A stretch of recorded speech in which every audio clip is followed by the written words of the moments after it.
성경 말씀 느헤미야 8장 1절에서 6절 말씀입니다.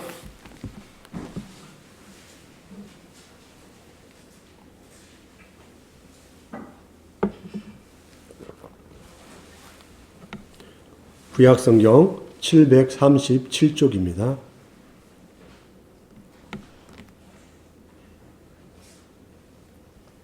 이스라엘 자손이 자기들의 성읍에 거주하였더니 일곱째 달에 이르러 모든 백성이 일제히 수문 앞 광장에 모여 학사 에스라에게 여호와께서 이스라엘에게 명령하신 모세의 율법책을 가져오기를 청하매 일곱째 달 초하루에 제사장 에스라가 율법책을 가지고 회중 앞에 곧 남자나 여자나 알아들을 만한 모든 사람 앞에 이르러 수문 앞 광장에서 새벽부터 정오까지 남자나 여자나 알아들을 만한 모든 사람 앞에서 읽음에 백성이 그 율법책에 귀를 기울였는데 그때 학사 에스라가 특별히 지은 나무 강단에 서고 그의 곁 오른쪽에 선 자는 바띠자와 스마와와 아나냐와 우리야와 힐기야와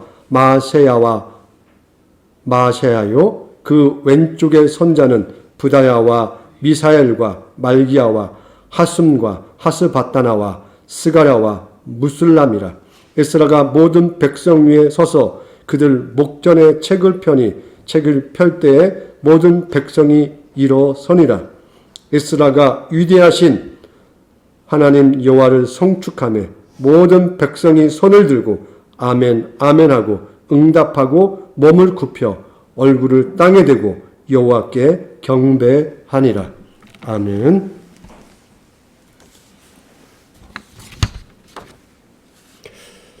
제가 지금까지 가장 많이 읽은 책은 어떤 책일까 생각을 해봤고요. 여러분이 생각해 보기에 제가 어떤 책을 가장 많이 읽었겠습니까? 너무 뻔한 질문인가요? 예. 성경입니다. 물론 수많은 책을 읽어왔지만 그럼에도 불구하고 한 권의 책을 오랫동안 그렇게 많이 읽었다고 한다면 성경입니다. 물론 초등학교 때, 중학교 때 교회를 가끔 다녔습니다. 교회 가서는 그때 당시에 성경을 읽기보다는 가끔 귀로 들었던 시기입니다. 성경이라는 게 있었어요. 저희 때만 해도 성경을 사서 보기보다는 교문 앞에서 그 선교사들이라든지 그 기도원 협회에서 여러분 파란 그 표지에 시편하고 신약 성경만 있는 성경을 혹시 받아본 기억이 있는지 모르겠어요. 그때만 해도 교문 앞에서 그러한 단체나 그런 기독교 단체에서 성경을 나눠줘서 그 성경을 가지고 있던 기억은 납니다. 그 돈 주고 성경을 사본다고 생각해 본 적은 없어요.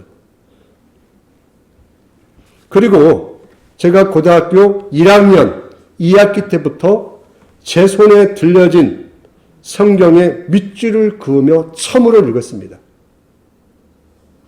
예수님을 고등학교 1학년 2학기 교회 여름 수련회 따라갔다가 이제 처음으로 경험하게 된 거지요. 그래서 처음으로 성경을 제 돈으로 사서 밑줄을 긋고 처음으로 읽었던 기억이 납니다. 그리고 그 이후에 성경 퀴즈데이라는 것을 경험도 해봤습니다. 교회 다니면서. 고등학교 때 제가 그때는 학생들 모임 때 성경 퀴즈데이를 여러 번 했고요. 수련회에 가면 성경 퀴즈데이를 당연히 했습니다. 예. 그러면 제가 다니던 교회에서 1등을 누가 했겠습니까? 학생 때는 주로 제가 1등 했던 기억이 나고요. 연합수련회를 가면 여러 교회가 연합수련회 할 때도 있었어요. 그때는 제가 1등을 못했어요. 2등을 했던 기억이 납니다. 예. 아무튼 성경을 그때부터 처음으로 밑줄 두고 읽었어요. 그리고 지금까지 제가 성경을 읽을 시간을 계산해 보니까 42년을 성경을 읽어왔더라고요. 사실 여러분은 우리 장로님이나 권사님은 더 많은 시간을 저보다 읽어왔겠죠. 또 성경을 품어왔으리라고 생각합니다. 그런데 우리가 이 성경의 가르침, 남녀노소들이 누구나 지금 이 성경 말씀을 쉽게, 가깝게, 손에도 이 문자적 성경을 경험할 수 있지만은 요즘은 유튜브나 방송, 여러 가지 도구를 통해서 성경 말씀을 너무나 쉽게, 편하게 접할 수 있습니다. 그러나 저에게도 어려움이 하나 있는데 그 어려움은 성경을 안 듣는 문제가 아니라 읽지 않는 문제가 아니라 이 읽은 말씀대로 사느냐의 문제가 있더라고요. 세월이 아까 42년간 성경을 봤다니까 야 대단하다. 또 저보다 연배가 많으신 분들은 와 할 수 있겠죠. 그렇게 말을 하면 오랜 연륜이 있으신 분이 최고 아니겠습니까? 그렇다고 해서 성경이 쉽게 내 안에서 녹아져서 살아내지느냐 하는 문제는 다르다라는 것입니다. 어때는 더 힘들어요. 마음에서. 부담감이 너무 힘듭니다. 야, 나는 그냥 읽고 묵상 안에서 끝나는 게 아니라 저는 또 이걸 설교를 하는 사람이잖아요. 그러면 어떻습니까? 부담감이 배가 되는 거예요. 여러분에게 하나님 말씀은 이러합니다. 이렇게 우리가 순종하고 살아야 합니다. 라고 이야기하고 저는 그대로 행할까요? 안 행할까요? 여러분 눈빛이 갑자기 좀 흐릿해집니다. 예. 행할까? 안 행할까요? 못하죠. 쉽지 않잖아요. 여러분도 경험할 수 있는 거 아니겠습니까? 누구나.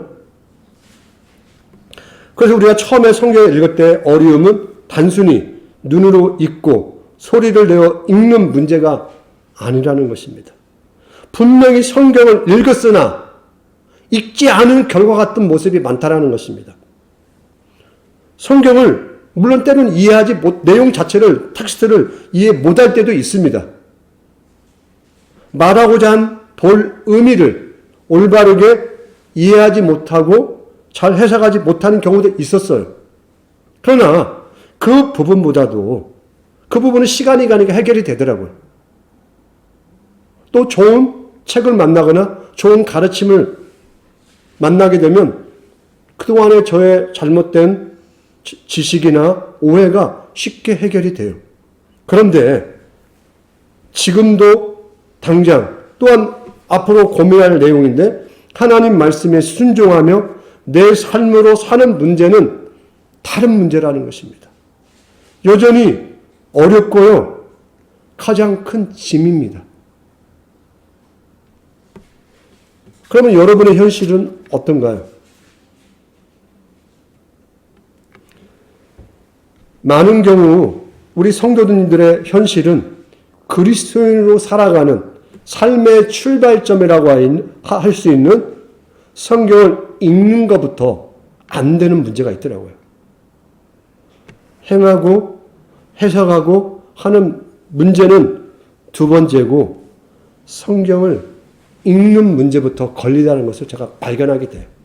근데 이걸 지금 비난하고 이런 차원이 아니라 어떻게 보면 너무나 당연할 것 같은데 성경도 가지고 있고 성경이 하나님 말씀이라는 것도 알고 있고 성경이 자신을 새롭게 만들어 가도록 즉 성경대로 살기 위해서 성경을 읽지 않는 출발의 어려움이 사실 여러분에게 있다라는 거예요. 우리가 매일 성경을 통해서 성경을 우리가 읽고 묵상하는 도움을 받고자 애를 쓰고 있지 않습니까? 기본적인 그걸 우리 몸의 습관으로 어떤 삶에 마치 밥을 먹듯이 그 일을 하고 있지만 여러분 어떻습니까? 막상 하루 30분 이상 시간 내려면 어떻습니까? 저도 그 묵상 말씀 조그마한 걸 요약하기 위해서 묵상하거든요. 근데 매일 하는 그 일이 귀찮을 때가 있어요.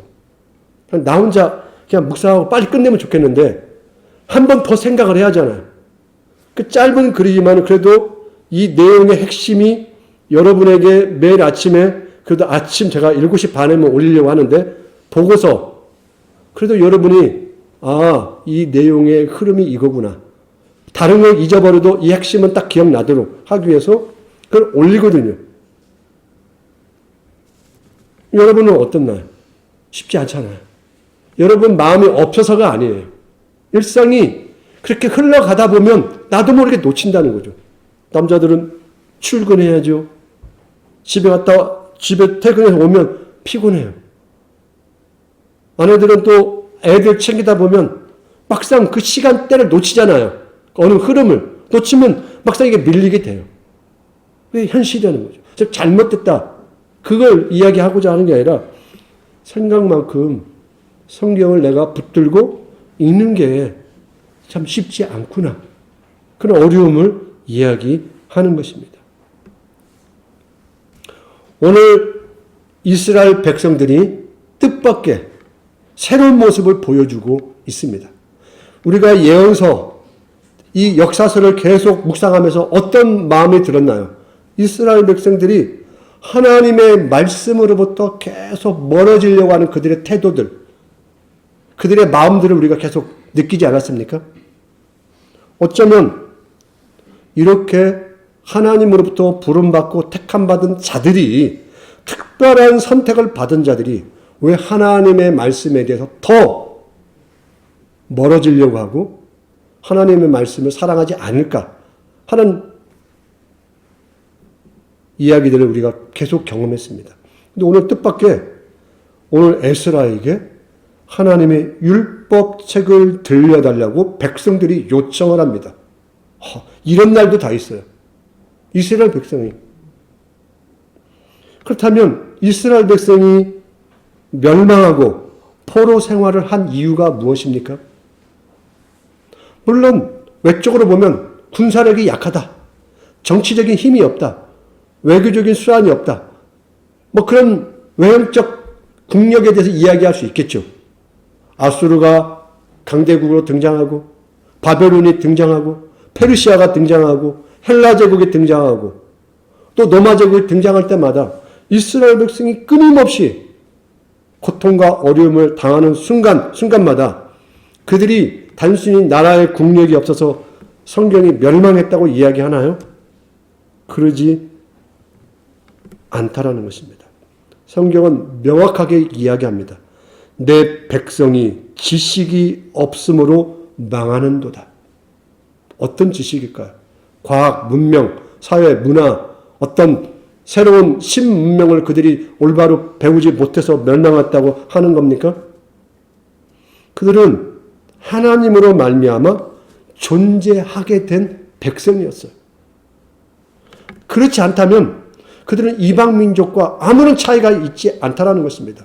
이스라엘 민족에게 어떤 특별한 남다름이 있습니까?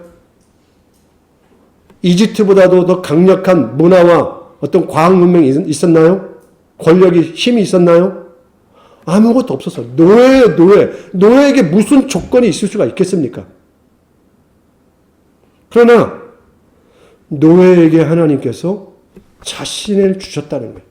그 자신의 뜻, 자신의 방향성, 이게 뭡니까? 노예를 통하여 새로운 세계를 일궈 나가시겠다는 거죠.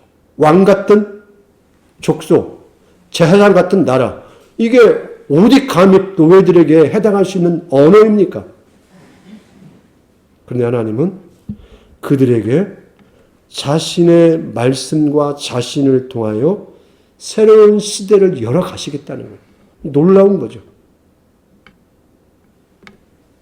오늘 이스라엘 백성이 예루살렘 성전을 세우고 예루살렘 성벽을 세운 뒤 비로소 허접하지만 제2의 나라의 건국 같은 시대를 만났습니다. 그러나 그들이 멸망한 이유는 하나님과 무관한 자들이 되었기 때문에 멸망을 했습니다. 그래서 그들이 처음으로 하나님 말씀 앞에 서 있기를 소망했습니다. 이스라엘 백성이 하나님 앞에 서는 놀라운 변화의 시간을 경험하고 있습니다. 그러면 하나님 말씀 앞에 서는 것은 이스라엘 백성 공동체가 어디에 중심을 두어야 하는지에 대한 상징적인 내용인 것이죠. 이스라엘 백성은 수문 앞 광장에 모여서 스스로 율법을 낭독해 달라고 요청을 했습니다. 하나님 말씀을 향한 갈망의 시간이 시작된 것입니다. 그래서 하나님께서는 이스라엘 백성을 위하여 그들에게 에스라를 통하여 하나님의 뜻, 하나님의 의지, 하나님의 방향을 들려주었던 것입니다. 이들은 하나님과 거룩한 것들에 대한 관심을 비로소 가지게 되었고요. 보통 것과는 아주 특별한 하나님의 축복과 은혜가 그 말씀 안에 담겨 있다는 사실을 알게 되었고, 그 다시 열망하게 되었다라는 것입니다. 그리고 특별한 점이 보여지는 대목이 있는데, 에스라가 율법책을 읽어줄 때 보통은 토라, 율법은 남자들 외에는 사실 듣지 않습니다. 그런 기회도 주지 않고요. 다만 그 남자를 통하여 그 가정에서 아내와 자녀들이 듣게 되는 것이죠. 그런데 이 상황 속에서 모든 회중에게 성경에는 남자뿐만 아니라 여자들까지 알아들을 수 있는 사람은 다 듣도록 했다라는 것입니다. 그러니까 아이들도 포함됐던 것 같습니다. 하나님의 말씀이 모든 백성을 위한 거라는 것을 명확하게 그 상황의 그림을 통하여 또 보여주는 메시지였던 것입니다. 태생이나 성별이나 특별한 능력이나 지위 등을 통해서 특별한 소수의 것이 아니라 이스라엘 사람들 모두의 것임을 하나님께서 이 말씀을 통하여 그들에게 새로운 가르침을 열어주셨습니다. 그래서 본문에 모든 백성이 공동체 전체가 하나님 말씀 앞에 서는 놀라운 경험을 하게 됩니다. 아마 이들 안에 깊은 목마름이 비로소 있었던 것 같습니다. 그들이 노예로 포로로 이방에서 방황하고 고통당하는 그 순간 그들은 고난과 시험을 통하여 무언가를 깨닫게 된 것이죠. 하나님 없는, 하나님의 말씀이 자기 삶에 들어오지 않는 시간과 공간에 있는 자신들의 그 무력함을 발견하지 않았을겠습니까? 비로소 그들은 하나님 말씀을 간절히 사모하고 요청하는 자리까지 오게 되었다는 것입니다. 그러므로 말씀에 대한 소망이 없다면 결국 하나님에 대한 끔찍하고 이 무지한 세대만 연결돼서 나가지 않겠습니까? 이스라엘에게 무슨 소망이 있겠습니까? 그런 상황이 반복된다면. 그래서 그들은 하나님의 율법의 말씀을 통하여 새로운 마음의 소망을 얻고자 했습니다. 참 놀랍게도 감사하게도 이스라엘 백성들이 이 하나님의 말씀을 들을 때 9절에 보니까 울었다라고 설명하고 있습니다. 뭐 울면 모든 게 해결됐다 이런 표현이 아니라 그들이 비로소 자기들의 삶과 말씀을 연결하여 듣게 되었다는 것입니다. 하나님의 뜻과 자신들의 삶이 얼마나 괴리되어 있었던지를 깨달은 것입니다. 또한 그들이 하나님의 말씀을 무시해 왔다라는 것, 함부로 취급했다라는 것을 인식하게 되었습니다. 그래서 이스라엘 백성은 회개의 눈물을 흘리게 되었습니다. 무지에서 불순종한 것이 신앙 양심을 찔렀고 잊고 지내던 것이 생각났고 자신들이 선 자리의 중요성을 비로소 알게 되었던 것입니다. 이렇게 하나님 백성의 공동체는 말씀을 통해서 하나님을 만나고 하나님의 은혜를 깨달아 기쁨을 회복하는 공동체로 세워지게 됩니다. 또한 우리의 신앙도 말씀을 듣는 자리에서 멈추지 말고 이 말씀을 들음으로 말미암아 우리도 순종의 힘을 얻게 되는 것입니다. 여러분도 이 예배 시간에 비록 하나님께 예배는 반드시 드리는 겁니다. 내가 먼저 받는 게 1번은 아니죠. 그러나 하나님이 받기만 하는 게 아니잖아요. 예배를 통해서. 야, 뭐 싸들고 왔냐? 나한테 바쳐. 우리가 내 마음과 뜻과 정성을 다하여 하나님께 드리는 순간이지만은 하나님이 이 시간에 어떻게 우리에게 베푸십니까? 말씀의 은혜로 우리를 위로하시고 격려하시고 우리와 함께 하심을 그가 약속 맺어주시는 거 아니겠습니까? 그러므로 우리도 이 예배 시간에 하나님의 말씀으로 힘을 얻게 되는 것입니다. 또한 이 시간에 말씀이 없다면 우리가 힘을 얻을 수가 없어요. 그냥 무기력해질 수밖에 없다는 것입니다. 이 말씀을 통하여 우리가 새로운 삶의 의지와 동기와 목적과 방향이 세워져서 여러분이 저 험악한 일상의 삶을 살아갈 용기를 얻게 되는 것입니다. 그러므로 여러분, 우리가 이 말씀을 일주일에 한 번 교회에 와서 만족하게 우리가 들을 수도 있겠지만, 그러나 그러지 않을 수도 있잖아요. 여러분이 나무교에 나와서 매 주일마다 때로는 수요일마다 제 설교를 듣고 항상 만족했나요? 그러지 않을 때도 있죠. 실망스러울 때도 있잖아요. 그러면 어떻게 해야 돼요? 여러분이 매일 말씀을 대해야 한다는 것입니다. 여러분의 일상 속에서 말씀이 내 밥이 되도록 가깝게 하시는 연습에 여러분이 조금 시간과 마음과 정성을 내셔야 돼요. 이걸 명확하게 좀 못을 박지 않으면요, 다른 거에서 다 밀리게 돼요. 어쩔 수가 없어요. 여러분이 마음이 나빠서가 아니에요. 우리 삶이 분주해서 그렇게 될 수밖에 없어요. 그러므로 여러분이 좀 마음의 결단과 용기를 가지시고 시도해 보시기를 부탁을 드립니다. 그리고 하나님 말씀에 대한 탐구에 좀 더 관심을 가져주시기를 바랍니다. 무언가에 쫓기며 눈앞의 일에 몰두할 수밖에 없는 상황이지만은 좀 더 말씀에 좀 더 집중하시라는 것입니다. 좀 묵상을 요구합니다. 그리고 좀 용기를 내셔서 저는 여러분이 요구하는데 경건서적도 좀 읽으시라. 1년에 한 달에 한 권 힘드나요? 예를 들자면 그러면 최소한 3개월에 한 권 정도. 얇은 것부터.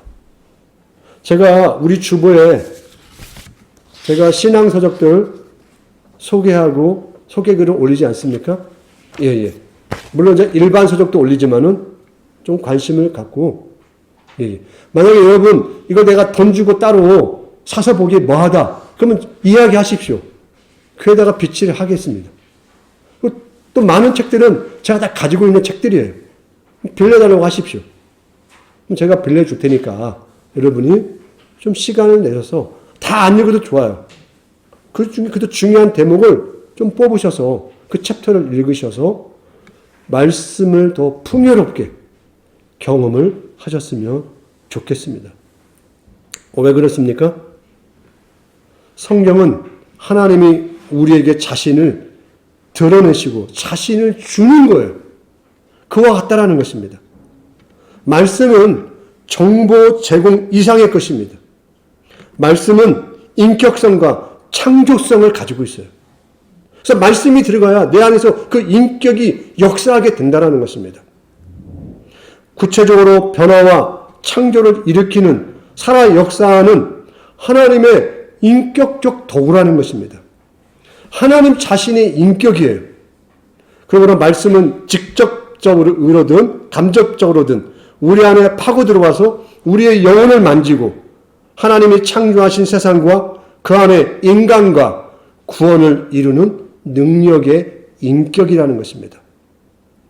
우리가 매일 묵상하는 영적인 읽기, 영적인 글쓰기, 이는 하나님과 인간 그리고 보이는 것과 보이지 않는 것이 맺는 이 관계의 복잡한 영적인 네트워크를 우리가 보는 시각을 열어줍니다. 이는 우리 존재 전체, 우리 자신에게 있는 신경의 모든 말단까지, 우리 자신의 반사작용까지, 내 근육과 인대, 눈과 귀, 또한 우리가 살아가는 일에 있어 순종과 찬양, 상상력과 기도를 새롭게 읽어 나가도록 작업을 해준다는 것입니다. 성경은 우리의 삶을 꿰뚫고 진리와 아름다움과 선함을 만들어내는 은혜요, 신비요, 능력입니다. 사실은 이 경험을 우리가 해야만 하는 합니다. 필수예요. 성경을 읽고 묵상하는 것은 우리의 감정이나 생각이나 어떤 인상을 남기는 것에 만족하는 게 아니라는 것입니다. 우리가 인생을 사는 방식을 새롭게 형성해 나가는 과정입니다. 성경을 통하여 우리 삶이 하나님의 뜻으로 충만하게 됩니다. 그러므로 성경을 정확하게 읽기 위해서는 성경을 읽는 동시에 말씀으로 살아내기 위해서 또한 수고와 노력을 해 주시기 바랍니다. 그것은 우리가 생각하고 말하고 행동하는 모든 것에 대하여 우리 하나님께서 발언권을 가지게 하는 일이라는 것입니다. 이 발언권을 하나님께 주시지 않으면 우리는 여전히 육신의 사람이라는 것입니다.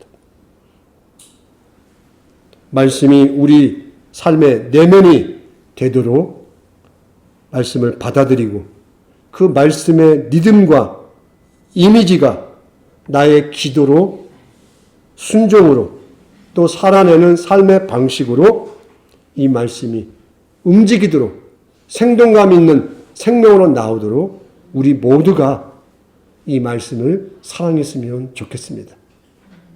하나님이 또한 이 말씀을 통하여 여러분을 지켜내실 줄로 믿습니다. 기도하겠습니다.